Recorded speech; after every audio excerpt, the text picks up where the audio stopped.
This is a source telling our Jeremy Fowler the Packers are going to release two-time Pro Bowl cornerback Jaire Alexander. So here we are in June getting ready for OTAs, mini campers, training camp coming up about a month, and the Packers are going to move on from one of the league's best corners, Jaire Alexander. That's the reporting from our Jeremy Fowler. Meanwhile, Monday, or jump, and we'll do it with sophomore quarterbacks. Where is Orlovsky? He's over there, but D1, I'm starting with you.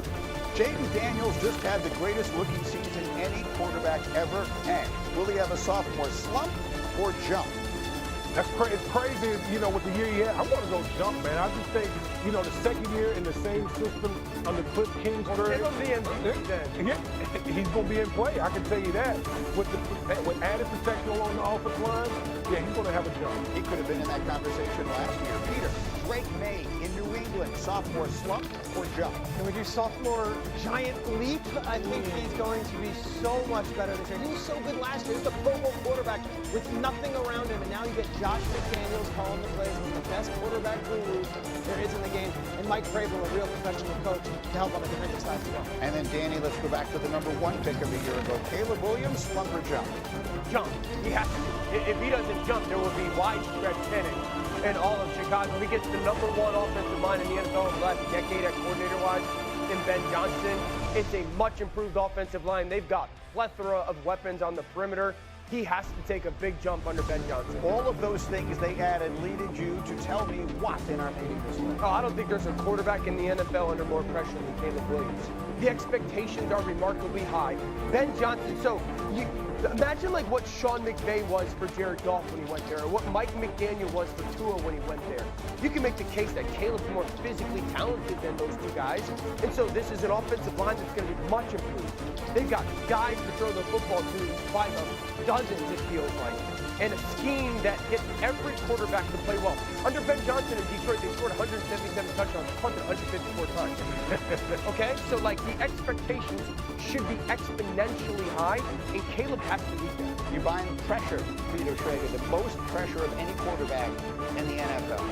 No, I don't think he's got the most pressure. Yeah, I agree. They gave him everything. 6 new offensive coaches, all these weapons. Right. Last year was almost as if it's a mulligan. This is his rookie year. I don't think anyone blames him for last year.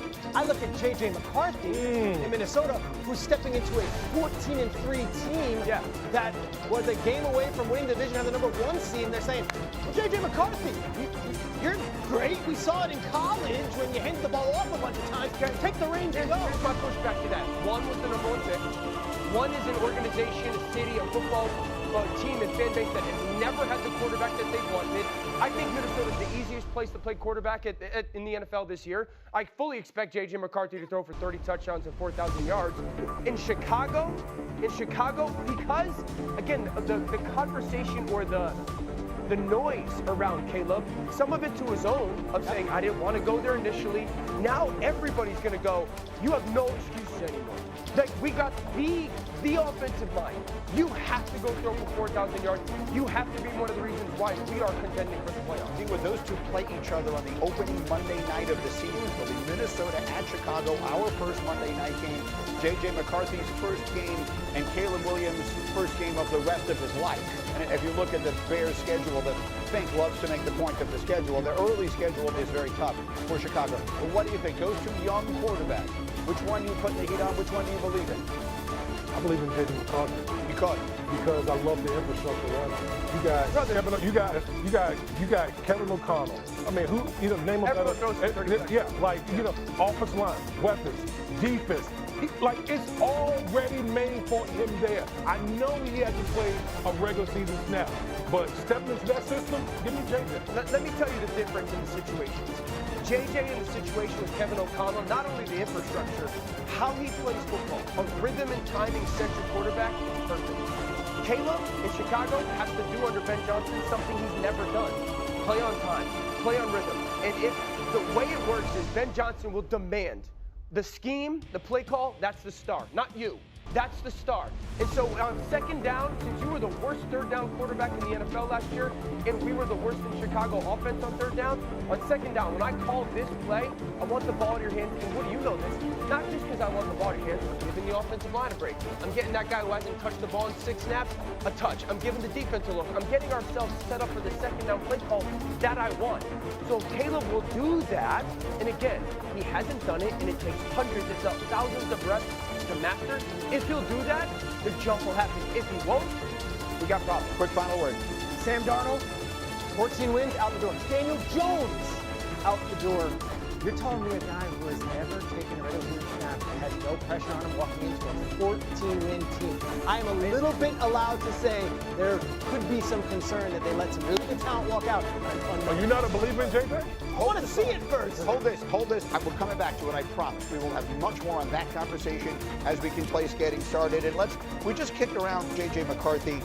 What are your expectations for him in what essentially is his rookie year? Individually, to perform very similar to the way that Sam Darnold did last year and get this team in Minnesota in a similar situation that Sam did last year. I think 30 touchdowns and over 4,000 yards are very real. This will be a top 5 offensive line and a top 5 skill group. He has one of the best coaches and play callers in Kevin O'Connell in the NFL, and the way that he plays football and the rhythm of his game is perfectly suited for how they call plays in Minnesota. All right, how about Bryce Young? He finished pretty strong last year. What do you expect from him in year 3? Unbelievably sneaky, huge year for the ex-number-1 pick. Finished last year after the Munich game, final 8 games, 12 touchdowns, 3 picks, and okay, is this the guy that is going to be the future? They draft Ted McMillan out of the University of Arizona. I fully expect Bryce Young to remind everybody, hey, I am plenty capable of being a very high-end starter in the NFL. The world was giving up on during last season. Now I agree with you. Expectations a lot higher. And then we talk about the man who was the storyline of the draft. What is your sense right now of Shedeur Sanders in Cleveland? Is the chatter real?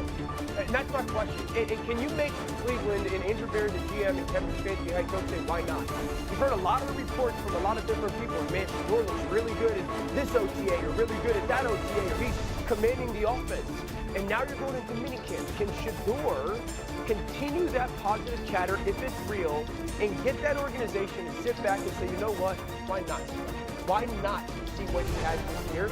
Because either you figure out who your starter is moving forward, or you weaponize those 2 first-round picks in Cleveland for the 26th draft. Well, so look, I agree with you. You have to figure out if you don't have your quarterback of the future on the roster this season, which means that even if Joe Flacco starts the year, unless they stun the world and are winning a lot of games, you've got to make sure you know what you have in Dylan Gabriel, who you drafted, and Shedeur Sanders, and maybe to some degree Kenny Pickett. That has to be the plan in Cleveland, right? The league spoke when he wasn't taken in the first round, but I don't think anybody expected him to go in the 5th round. That felt very personal to Shedeur. That said, I'm told that he came into I spoke to people this weekend, and was as good a young third-day pick you could imagine in how he handled himself. Now, you're asking him find a way to not only get on this roster, which he will, but to then be able to get reps in training camp and then win the job. That's asking a lot. However, you're asking a quarterback room that doesn't have that. There is no Jared Goff or Matthew Stafford. It is wide open if you're thinking the best man to win. He might have the most skills. It's just really hard to day 3 pick to do that in June. He's going to have to do it in August. You know, and listen, I'm wrong so often that I'm allowed to point out when I was right. The week after the draft, I said, just watch. The stories come